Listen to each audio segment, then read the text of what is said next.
Shalom LHM BSM Hamasia, kembali kita bertemu dalam Suara Sahabat Kroce, di mana kita akan melanjutkan pembahasan kebenaran firman Tuhan, di mana kita akan membahasnya dari satu bagian kebenaran firman Tuhan pada Ulangan pasal yang ketiga ayat yang ke-23 sampai 29. Namun sebelumnya kita angkat satu bagian kebenaran firman Tuhan lewat pujian Bapak Ibu dan Saudara. Katakan, sungguh indah, kemanakah aku dapat pergi menjauhi rohmu yang suci, kau sahabat, dan kau dekat bahkan seluruh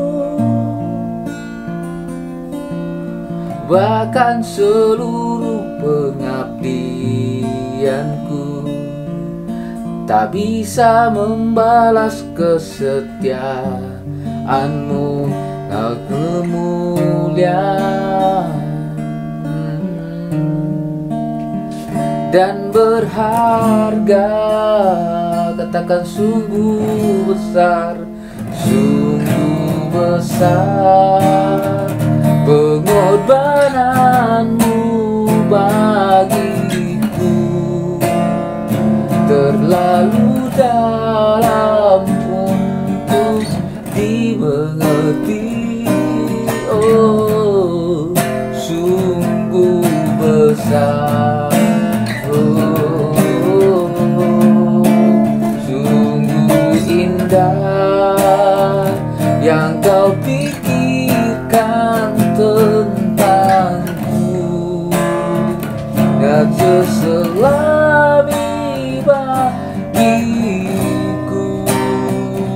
Oh, sungguh indah. Katakan, sungguh besar pengorbananmu bagiku, terlalu dalam untuk dimengerti.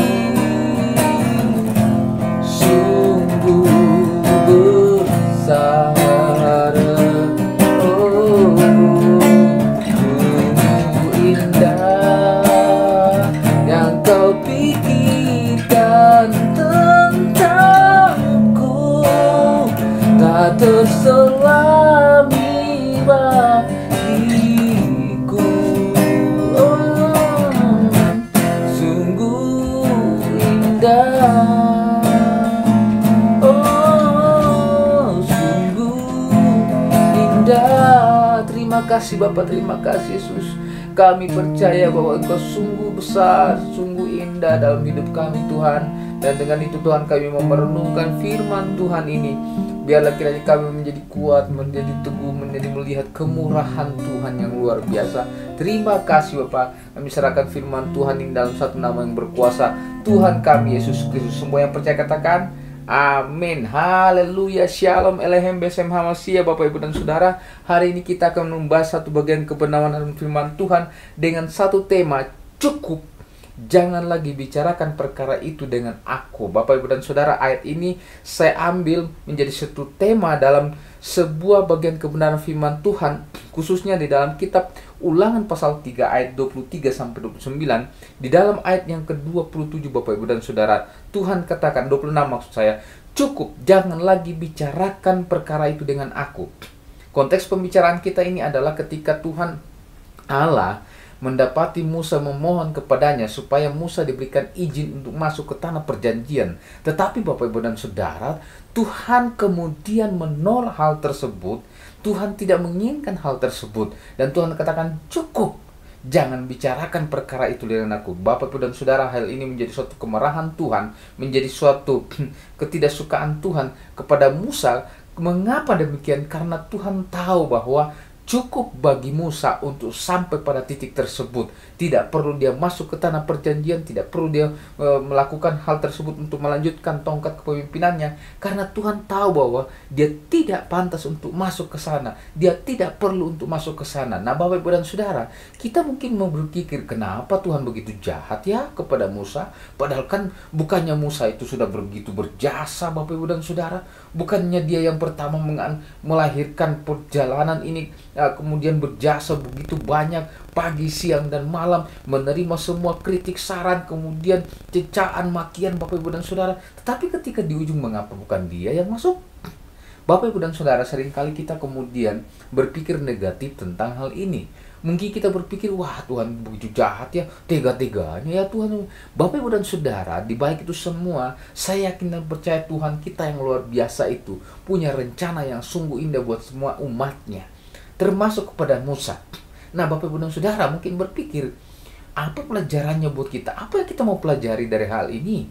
Kita mau belajar tentang pertengkaran atau kemudian permohonan yang tidak dijawab? Bukan, Bapak Ibu dan Saudara. Tetapi kita akan belajar tentang satu hal, tentang mencukupkan diri. Bapak Ibu dan Saudara, mungkin pada teks yang lain kita belajar tentang mencukupkan diri, tentang jasmani, materi, Bapak Ibu dan Saudara. Tetapi dalam bagian kebenaran firman Tuhan ini, kita akan belajar tentang mencukupkan diri di hadapan Tuhan, Bapak Ibu dan Saudara, dan tidak memperkarakan tersebut berulang-ulang.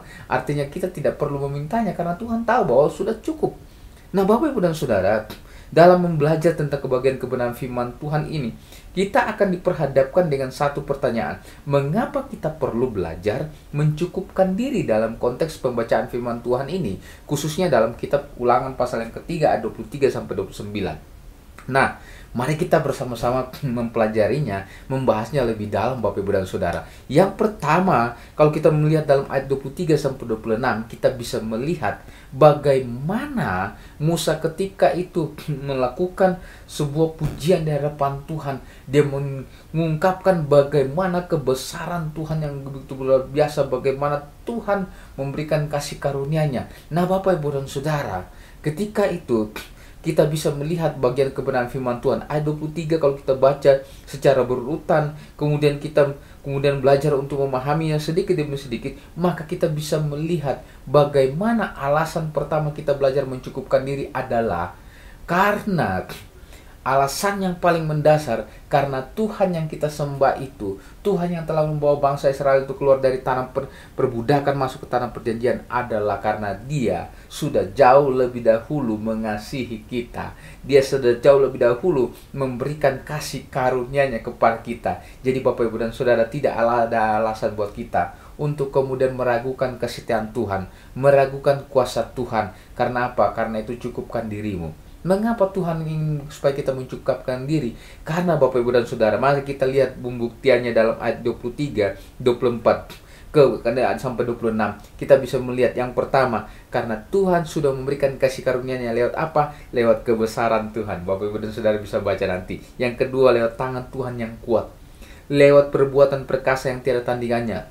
Yang keempat, di mana Tuhan memberikan ruang untuk kita berkomunikasi dengan Dia. Itu artinya itu bagian dari kasih karunia. Dan yang keempat, Tuhan memberikan ketegasan. Yang kelima, maksud saya memberikan ketegasannya lewat setiap apa yang Tuhan inginkan, jangan dilarang, dilanggar, harus dilakukan, Bapak Ibu dan Saudara. Itu bagian dari kasih karunia. Mengapa demikian? Karena di balik itu semua Tuhan tahu bahwa manusia ini harus diberikan contoh, berikan teladan, harus diberikan bukti terlebih dahulu. Dan Tuhan sudah membuktikan itu. Lewat apa? Lewat apa yang sudah Dia lakukan. Bapak Ibu dan Saudara, begitu banyak mujizat, begitu banyak perbuatan-perbuatan tangan Tuhan yang begitu luar biasa, dan tidak pernah dirasakan oleh bangsa lain pada saat itu, tidak pernah dilihat oleh mata, oleh suku lain atau orang-orang yang lain pada saat itu, kecuali pada umatnya. Dan begitu dahsyatnya tangan Tuhan itu.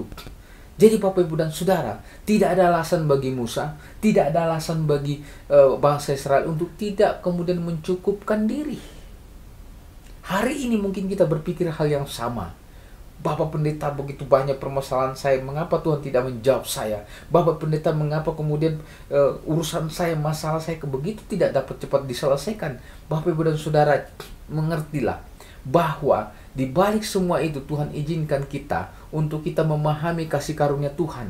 Karena apa? Tangan Tuhan itu begitu luar biasa. Banyak hal yang kita tidak bisa pahami. Seringkali Tuhan jauh bawa kita masuk ke dalam satu masalah supaya kita bisa mengerti bahwa ini loh kasih karunia Tuhan. Tetapi yang ada dalam diri kita sebagai manusia adalah kita protes sama Tuhan, kita bersungut-sungut, kita marah, kita pundung, kita melakukan hal-hal yang berdosa di depan Tuhan. Sehingga Bapak dan Saudara kita tidak bisa melihat kasih karunia Tuhan. Seringkali yang kita anggap kasih karunia Tuhan itu adalah berkat yang begitu luar biasa, uang yang banyak, kuasa, jabatan, kesuksesan. Tetapi kita tidak bisa melihat kasih karunia Tuhan di balik sebuah masalah. Hari ini saya mau katakan kepada kita semua bahwa seringkali kita dihadapkan kepada suatu masalah supaya kita mengerti bahwa kasih karunia Tuhan itu jauh lebih besar. Jadi Bapak Ibu dan Saudara, kunci untuk melihat kemurahan Tuhan, kasih karunia Tuhan yang besar, dan kita bisa merasa cukup adalah ketika kita belajar membiarkan diri kita ada di dalam sebuah masalah supaya Tuhan berkarya luar biasa. Kalau engkau hanya sekedar mendapat upah, mendapat gaji, mendapat hasil proyek segala macam, bukankah itu penting? Penting. Tetapi kalau hanya itu Bapak Ibu dan Saudara, engkau tidak akan melihat kekuasaan Tuhan, kebesaran Tuhan, kedahsyatan Tuhan yang jauh lebih besar daripada itu. Bapak Ibu dan Saudara, saya mau katakan kepada kita semua, suatu hari saya diperhadapkan hal yang sama. Saya kesaksian sedikit sekaligus menguatkan bagian kebenaran firman Tuhan ini. Bahwa ketika itu saya melayani di sebuah tempat, dan begitu luar biasanya saya melakukan, saya berusaha menjadi seorang pribadi, seorang pengerja yang begitu luar biasa. Supaya saya berkenan di hadapan gembala saya, di hadapan majelis gereja, di hadapan banyak orang, khususnya di hadapan Tuhan. Tetapi suatu ketika ada masalah, orang pergi semua Bapak Ibu dan Saudara, meninggalkan pelayanan kami. Dan orang kemudian karena ada masalah. Tetapi Bapak Ibu dan Saudara, saya belajar untuk setia. Dan ketika itu saya belajar untuk kemudian membangun kembali pelayanan tersebut. Berusaha untuk mengembalikan Bapak Ibu dan Saudara. Dan Tuhan memberkati. Dan begitu luar biasa. Wah, saya berpikir ini luar biasa. Dan ketika sudah kembali lagi harmonis, kembali lagi begitu diberkati luar biasa pelayanan tersebut. Di balik itu semua saya mulai kecewa karena apa? Ada usaha untuk kemudian merusak masa depan saya. Saya merasa bahwa ketika itu begitu jahatnya orang menikam saya dari belakang. Mengapa mereka tidak melihat jasa saya? Mengapa mereka tidak melihat bagaimana kerja kerasnya saya pagi, siang, malam untuk membangun kembali pelayanan yang begitu hancur, berantakan? Karena di balik itu semua saya tidak melihat tangan Tuhan Bapak Ibu dan Saudara. Tapi saya hanya melihat bagaimana kekuatan tangan saya. Dan Tuhan tidak mau. Di balik itu semua Tuhan izinkan saya kemudian untuk meninggalkan dan berpisah dengan pelayanan tersebut. Dan Bapak Ibu dan Saudara, saya merasa begitu hina. Saya merasa begitu gagal Bapak Ibu dan Saudara. Dan ketika itu saya kemudian berusaha untuk bangkit kembali. Sekalipun memang tidak mudah Bapak Ibu dan Saudara.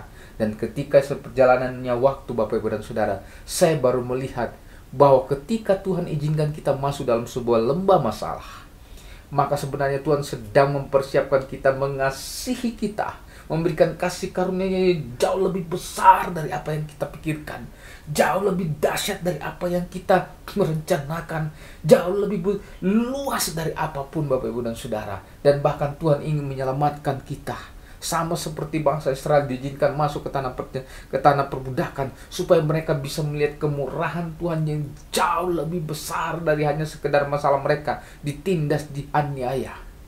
Dan ketika perjalanan waktu saya bisa melihat kemurahan Tuhan yang jauh lebih luas, jauh lebih dahsyat dari apa yang saya pikirkan, apa yang pernah saya lihat, dan apapun Bapak Ibu dan Saudara. Dan hari ini saya mengucap syukur di depan Tuhan. Saya kemudian belajar untuk apa? Mencukupkan diri. Karena di balik kita mencukupkan diri, kita bisa melihat bahwa Tuhan yang kita sembah sudah memberikan kasih karunia-Nya kepada kita. Haleluya Bapak Ibu dan Saudara. Dimanapun suara sahabat Kroci, belajar mencukupkan diri. Jangan bersungut ketika ada masalah. Bersyukur Bapak Ibu dan Saudara, bahwa lihatlah di balik itu semua ada rencana Tuhan, ada kasih karunia Tuhan yang jauh lebih besar. Karena Dia sudah dari dulu sudah memberikan kasih karunia-Nya kepada kita. Haleluya, puji Tuhan. Dan Bapak Ibu dan Saudara, yang kedua, alasan yang kedua mengapa kita harus belajar untuk mencukupkan diri, ialah karena Bapak Ibu dan Saudara, Tuhan tahu keterbatasan kita sebagai manusia. Bapak Ibu dan Saudara, kalau membaca ayat yang ke-27 sampai 29, berulang-ulang. Mungkin di saat pertama kita membaca kita belum menemukan apa makna di balik itu semua.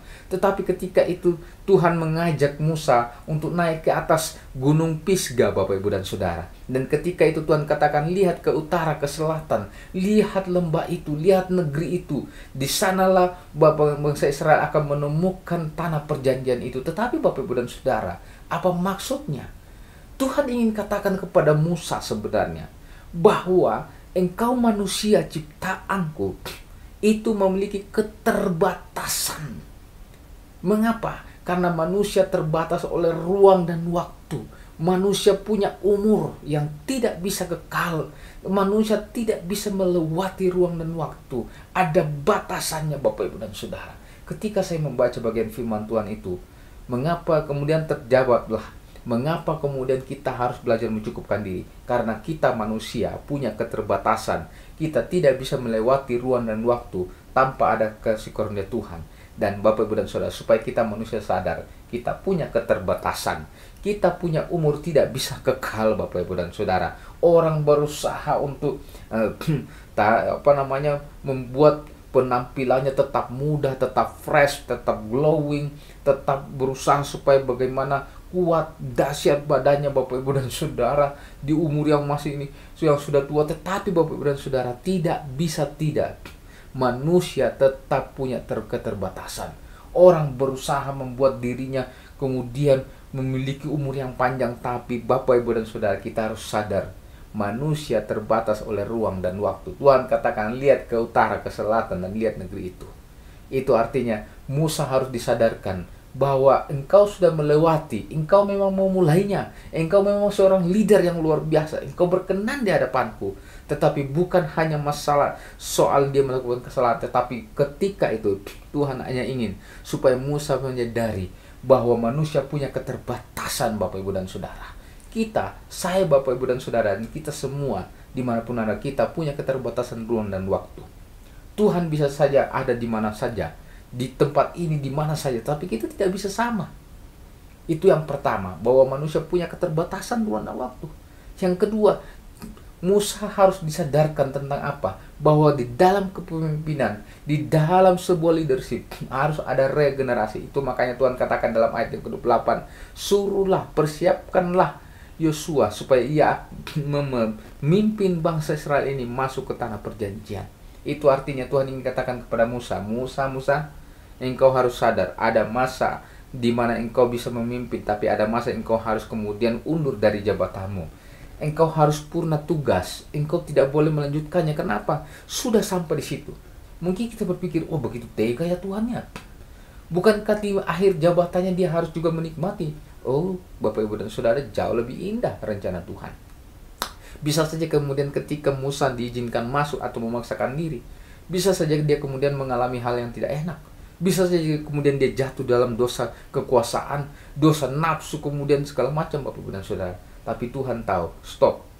Tuhan katakan, cukup. Jangan bicarakan perkara itu lagi dengan aku. Itu artinya, perlu adanya regenerasi. Karena manusia terbatas, Bapak Ibu dan Saudara. Dalam kehidupan kita juga sama.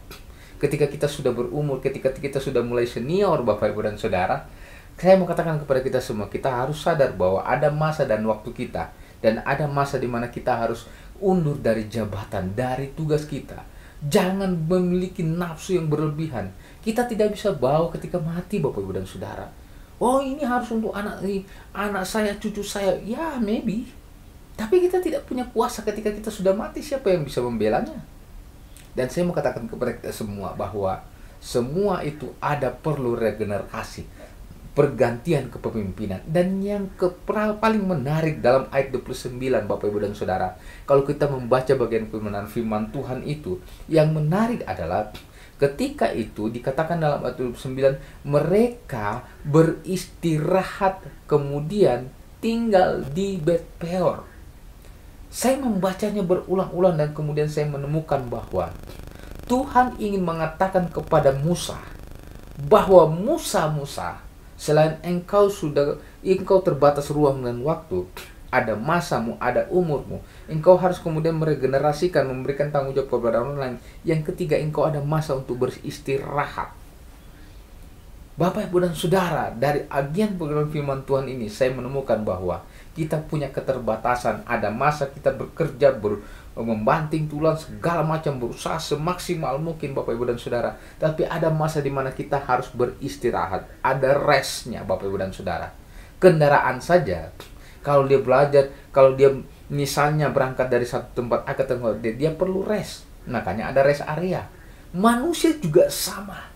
Dia perlu ketika itu untuk kemudian beristirahat. Itu makanya ketika orang mati disebut apa? Rest and peace, Bapak, Ibu, dan Saudara. Artinya apa? Manusia, tubuh jasmani kita ini tidak bisa abadi, tidak bisa kekal tanpa ada Tuhan. Dan manusia kita secara manusiawi, kita harus kemudian istirahat.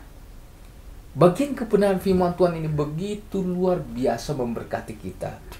Bahwa kita harus belajar mencukupkan diri. Karena kita terbatas oleh ruang dan waktu. Karena itu Bapak, Ibu, dan Saudara, Tuhan ingin mengajarkan kepada kita supaya apa? Kita menyadari diri kita. Kita harus sadar betul kita punya keterbatasan. Kita harus sadar betul bahwa kita punya masa dan waktu. Kita harus sadar betul ada waktunya kita harus istirahat. Bapak, Ibu, dan Saudara bekerja mungkin dalam satu hari 12 jam atau kemudian berapa jam. Tapi harus ada waktu untuk kita beristirahat.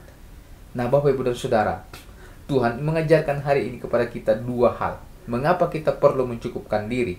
Yang pertama, karena Tuhan sudah lebih dahulu memberikan kasih karunia-Nya lewat kedahsyatan tangan Tuhan. Supaya kita bisa melihat kemurahan Tuhan, kasih karunia Tuhan yang jauh lebih luar biasa. Yang kedua, supaya kita sadar bahwa kita manusia terbatas. Cukupkanlah dirimu dan jangan perkarakan itu dengan Tuhan supaya engkau bisa melihat kasih karunia Tuhan yang luar biasa. Haleluya, puji Tuhan.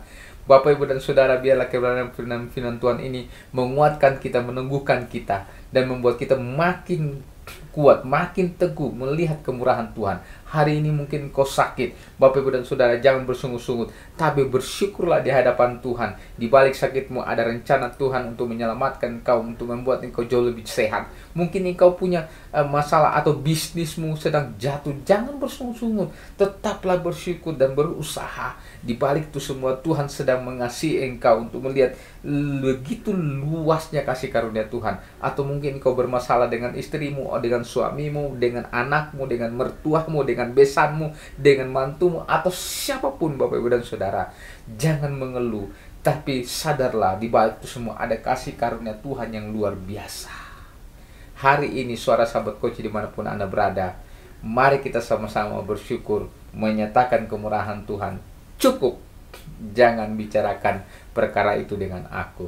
Kita berdoa. Terima kasih Bapa, terima kasih Tuhan Yesus, terima kasih ya Roh Kudus, karena Engkau telah menolong kami bisa membahas bagian kebenaran firman Tuhan ini. Biar kami dikuatkan, diteguhkan, berkati setiap anak-anak Tuhan, dimanapun mereka berada dengan usaha pekerjaan mereka, bangsa dan negara kami, Tuhan berkati juga supaya di laut, berkati Tuhan, kota-kota di mana kami tinggal, tempat di mana kami berusaha dan melakukan tugas tanggung jawab kami, berkati, tutup bungkus dengan kuasa darah-Mu yang kudus. Berkati juga Tuhan Yesus dengan jemaat Tuhan yang sakit, Tuhan sembuhkan, yang lemah imannya Tuhan kuatkan, teguhkan, yang bergumul Tuhan mari Engkau bukakan jalan pergumulan mereka supaya dibukakan solusi yang terbaik Tuhan. Berkati juga pada hari ini kami berdoa untuk adik kami Gerald, Tuhan tolong jamah dia, pulihkan kesehatannya, berkati kedua orang tuanya, berkati juga Tuhan dan pulihkan juga kesehatan untuk Pak Yosef yang saat ini sedang sakit. Tuhan jamah, Tuhan berkati, pulihkan kesehatannya supaya dia melihat kemurahan Tuhan, kasih karunia Tuhan yang luar biasa.